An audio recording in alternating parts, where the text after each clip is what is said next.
Hello friends, welcome to my channel. आज आपली recipe आहे कमी वेळात पटकन बनणारी चटपटीत असं मिरची लोणचे।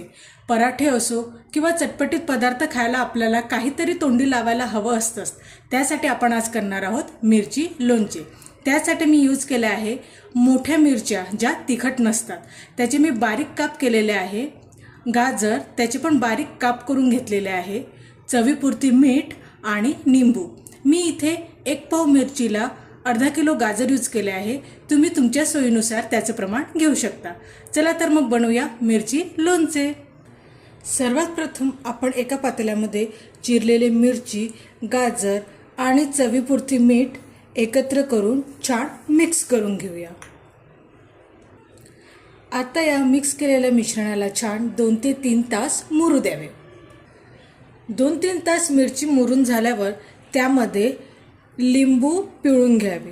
मी इथे 3 ते 4 लिंबू घेतले आहे। ते छान पिळून घ्यावे, त्याचा रस पूर्ण त्यामध्ये मिक्स करून घ्यावा। लिंबू पिळताना त्यामधील बिया काढून घ्यावा, म्हणजे कडवटपणा लागत नाही। आता याला एअरटाईट कंटेनरमध्ये 8 दिवस मुरू द्यावे आणि नंतर वापरायला घ्यावे। पहा किती छान चवीला लागते ते। असे इन्स्टंट मिरची लोणचे खायला छान लागतात, नक्की करून पहा। भेटूया अशाच रेसिपीसाठी पुढच्या भागात। व्हिडिओ आवडल्यास लाईक करा, शेअर करा, सबस्क्राईब करा। Bye bye.